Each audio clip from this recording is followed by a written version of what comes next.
So the materials that we're going to be needing to create our El Rizzo hairband or hair tie scarf, whatever you want to call it, is any fingering weight yarn. Now I'm going to be using this Lindy chain, which is a fingering weight yarn from WeCrochet or Knit Picks. This was kindly provided to me by WeCrochet, and I'm actually a bit of a fan of it, to be honest. It's an unusual type of material. It is literally a chain. I hope you can see that on the camera. You can see that the strands are not strands as such, they're actually interlinked. So even where it's undone, you can see it is quite literally chained into itself. So although it can feel a little bit fiddly working with a fingering weight yarn, it creates a really unique kind of crocheted fabric when we're working in this. Now it's made up of a 70% linen, 30% Pima cotton, and it's a size 1. You can see it's not the most friendly of materials when it comes to easy care, but it's hand washed, and for something like this you'd want to hand wash it anyway, and then of course dry flat. Now I am going to have to say that with this yarn you will need to block this project at the end. I actually made this while I was on holiday, and I ended up pinning it to one of the beach towels that they'd provided. I've shared a reel on that previously, but I'll try and find that again for you at some point. So yes, grab some fingering weight yarn. You can do it with DK if you want to and increase the hook size. I'm using the recommended hook size on this, which is, well, I'm using a 3.5mm crochet hook. I've got my easy grip because I struggle with the smaller hooks. Because we're going to be working a very, very long chain to start, I've got 3 different stitch markers that I'm going to place in my chain so I remember where I got to. And of course, I've got a darning needle for when we weave in those ends as well. So gather your materials and let's get started. So as I've mentioned earlier, this is a fingering weight yarn. It's not a yarn weight that I generally use a lot. I tend to prefer a little bit bigger than this, only because I'm not the biggest fan of fiddly things when it comes to crocheting, but this really does work up beautifully, this Lindy chain, when you're working kind of garments and especially these summery projects as well. I have pulled from the middle, got a bit of a yarn bath going on there, but it'll be fine. So to start, we're going to make a very long chain. We're going to make a chain of 204. So yes, that is a long chain. So my top tip for working long chains are stitch markers. I'm going to chain 50 and then I'm going to chain 51 and place a stitch marker into each 50th chain, because then I have to count so high and I don't have to keep track very easily. Then when I've got my 3 stitch markers in, I've only got that last kind of 53 to work. So let's work those first 50 and place that marker. So obviously with your chain, you simply yarn over and bring your hook through. And you've got to do that, well, for a total of 204 chains. So there's 1, 2.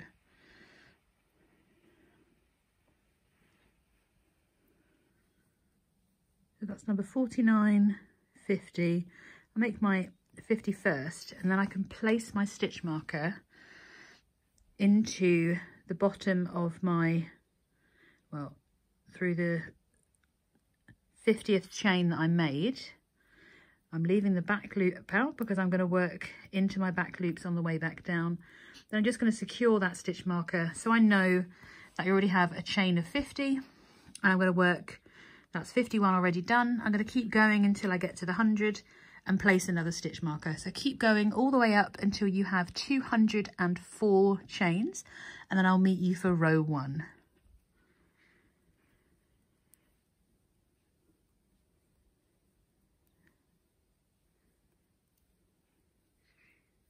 And 4. So I now have my 204 chains. So that's 50, 100, 150, and I've done another 50 plus the 4 to make 204. Wow. Okay. So now row 1 is nice and simple. But we're going to work into our back bumps of our chain so that we leave that nice edge. And we're going to start by doing 1 single crochet. That's a US single crochet, UK double crochet into each of the back bumps along. So from the 2nd chain from hook. So from the front, you've got 1 chain, 2 chains. Looking at our back bumps. we've got one back bump there, and there's our second one. Just going to put my thumb on there and insert my hook underneath just that back bump of the chain. We're going to yarn over, bring our loop up, yarn over and pull through 2. And we're going to do that the whole way round, whole way down of this chain. So at the end of row 1, we're going to have worked 1 single crochet into the back bump of each of our chains, which will give us a stitch count of 203. So double check that stitch count as you're going. So there's my 1, 2, 3, 4. So I should now do another 50. If you were able to see any of that, moved my hand, sorry. So just keep working all the way down, checking that stitch count, because at the end we need a stitch count of 203, because we're going to move into our pattern repeat. And yes, it is fiddlier working your chain this way, but on the other side of your chain you will have your edging already done. So we're working our edging as we work this. So keep working all the way down back to your original tail, working 1 single crochet into each stitch, and I will meet you at the end of row 1.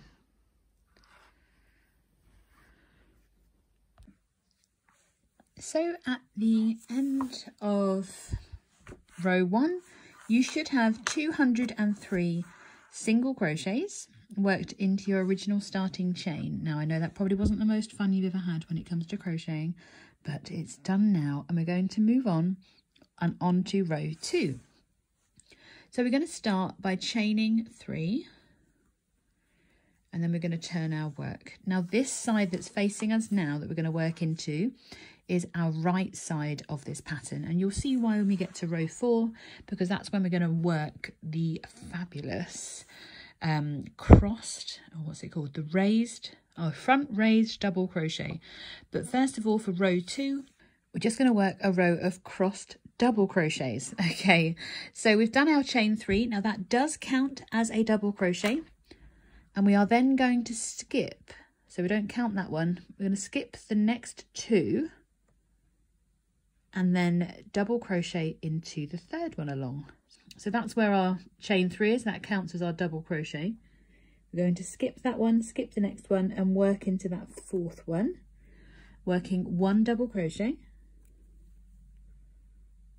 If it gets a bit twiddly, don't worry, just make sure you bring that loop through and pull through 2.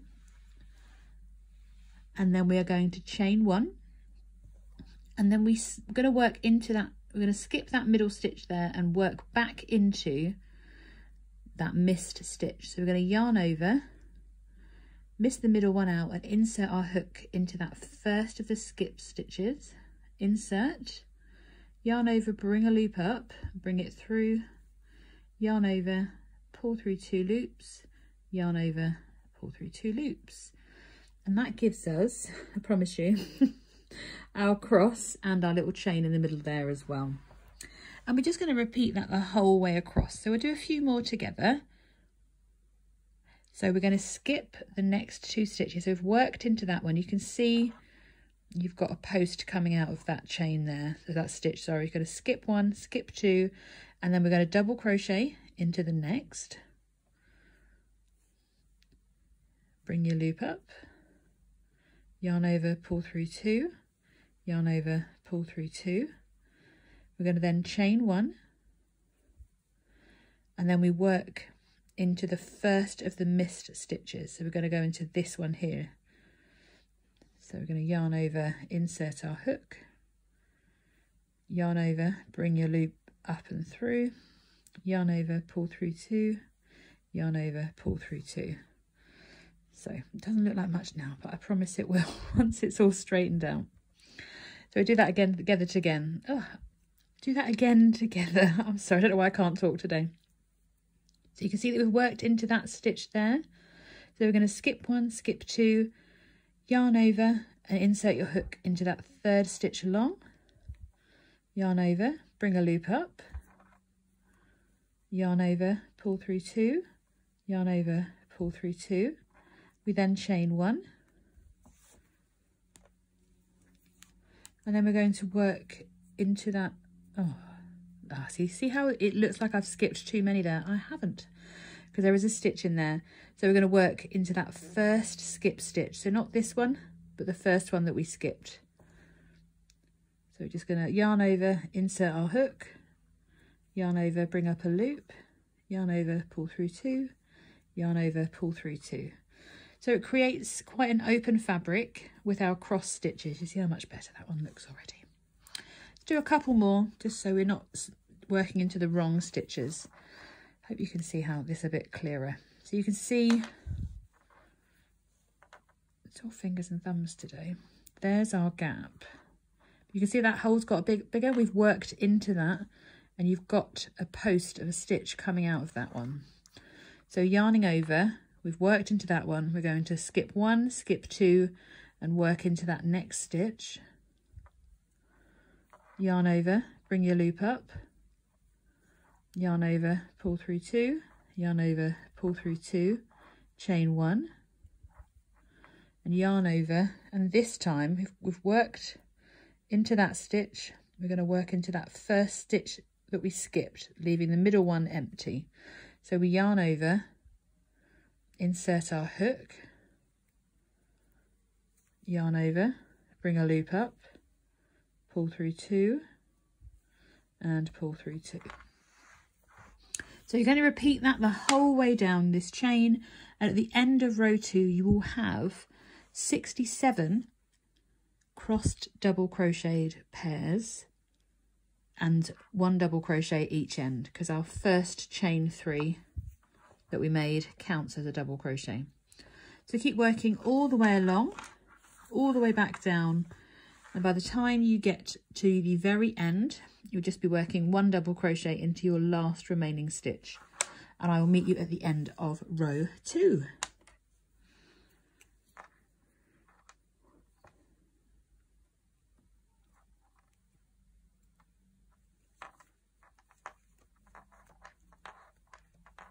So at the end of row 2, you should have lots and lots, well, okay, you should actually have 67 pairs of crossed double crochets.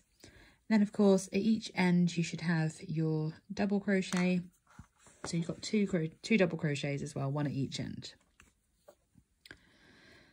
A much quicker row, I think you'll agree. And we are ready to go into row 3. So very simply, we're just going to chain 1. And then we're going to turn our work, and we're simply going to work 1 single crochet into the top of each stitch and each chain space to the end. A bit fiddly to get into those stitches. You've got to make sure that you work into those chain spaces as well as into the top of the stitches as well, because this will help us maintain our stitch count. So at the end of this row, so we need to go into that chain space between as well, we're going to have the same stitch count as before. So we're going to have 203 single crochets at the end of this row. So this is not a chain space. It's important to notice we've got to work into the top of the stitch here. Then we've got the chain space between the 2 cross double crochets, and then we work into the top of the next stitch. So we've got the top of the stitch. Oh no, that's the chain space. Oh, I see, I missed one already. So we're going to work into the top of the stitch, into the chain space, and then into the top of the stitch again. And we just repeat that the whole way round. So into the top of the stitch, into the chain space between the crossed double crochets, and into the top of the stitch again. If we work in between these 2 here into that bigger space, it's just going to increase our stitch count, which is something we want to avoid. So continue to work down into the top of each stitch. So you've got a single crochet into the chain space between the paired crossed doubles, and then we've got into the top of the stitch again. So continue that all the way round, all the way down to the back of the bottom of your row, And you can see that by adding that single crochet in between, it really opens up those cross double crochets. So keep working down, and I'll meet you at the end of round, I keep saying round, so working in rows, Fiona. I'll meet you at the end of row 3, ready for row 4, which is where we get to do that special stitch. So at the end of row 3, we should still have a stitch count of 203. We need to work our last single crochet into the top of our chain 3 from the previous row, and then we can go straight into row 4. So for row 4, we're going to work our front raised double crochet. So we're going to start by chaining 3, 1, 2 and 3, and turn our work. And the same way that we worked our cross double crochet in row 2, we've got our chain 3 that counts as our double crochet for our first stitch, and we skip the next 2. We yarn over and work a double crochet into that third stitch, just as normal. We chain 1, and then we work our front raised double crochet around the first post of our crossed double crochet. So we yarn over, and from the front we insert our hook into that first space and back out between that crossed double crochet. Did I yarn over? Yes, I did. So we insert into this space here and back out around that post. Make sure our work isn't twisted. We yarn over, bring our loop up, bring it up to the height of your row, yarn over, pull through 2, yarn over and pull through 2. And we're going to repeat this the whole way down our row. So again, you can see that you've worked into that one. So we skip 2, and we're going to yarn over, work a double crochet into the next stitch, unless you drop it.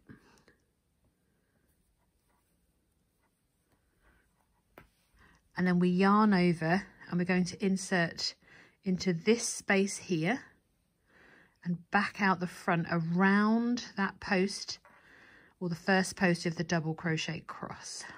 Did I forget to chain 1? Yes, I did. So we're going to chain 1 after we've done that double crochet, and then we insert from the front around that front post, bring our loop up, yarn over, pull through 2, yarn over, pull through 2. So in a way, we're still working our cross double crochet, but we are working it around the front post, so it kind of creates even more texture. So let's do another one of those together. You can see that you've worked into that stitch, so we skip 2, and we're almost placing it on top of the front of that cross, working 1 double crochet. We chain 1, and we yarn over, insert our hook in between the previous crosses and back out around that front post of the middle of those crosses. Yarn over, bring your loop up, yarn over, pull through 2, yarn over and pull through 2. And we're just going to repeat that the whole way down. So we're aiming to work, so we worked into that one, we skip 2, we're kind of on top of the front of that cross, working our double crochet. And we yarn over, chain 1, yarn over, and insert our hook in between the 2 crosses and back out around that post of the front of the cross and work the next double crochet. And we just repeat that the whole way down. So we work our double crochet,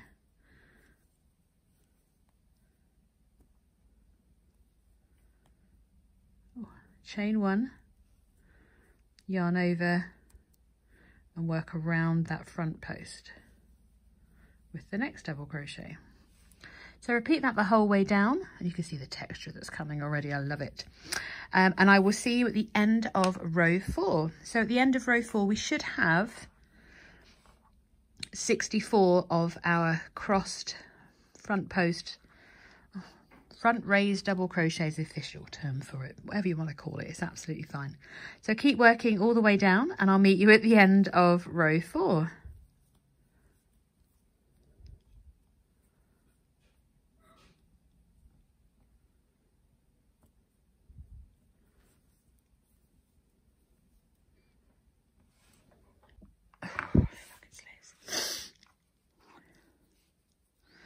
I'm just finishing up my final front raised double crochet, which is worked around that post, and then we're going to work our final double crochet into the top of our single crochet from the previous row. So this is actually the complete pattern. All we need to do now is repeat rows 3 and 4. So that's the row of single crochets followed by row 4 that we've just worked, until your headscarf is as wide as you would like it to go. So for me, I made a headscarf about 2.5 inches wide, 2.5 to 3 inches, and that was a repeat of 3 more times. So I'm going to repeat rows 3, which is single crochet, followed by your raised double crochet crossed 3 more times. Once you've reached that, you will need to block your project because this is such a textured stitch and it kind of pulls it in together. It will cause your crochet to curl a little bit. Simply, well, with what I did to block this pattern was I simply wet the whole headband. I just kind of put it in some cold water till it was kind of saturated, and then I laid it out as straight as I could. I did fold mine in half because it was so long and I was on holiday and I didn't have a blocking board, and I kind of matched it up. I didn't push down on where the fold was, but I just lined up the edges and pinned it into place at each end with a slight stretch, making sure that it really helped the stitch definition show. So I hope that you've enjoyed this kind of tutorial / free pattern to make your very own El Rizzo head scarf. I would love to see your completed pattern. You can get in touch with me. The links are in the description box to find the community group, and of course to see the written pattern over on the website as well. If you wanted to purchase the PDF pattern for this one, you can do. It's linked below, as I said, in the description box. But my goodness, look at that texture. I would love to see your finished project. So tag me on Instagram and I will see you over there, and I'll be back with another crochet tutorial very soon.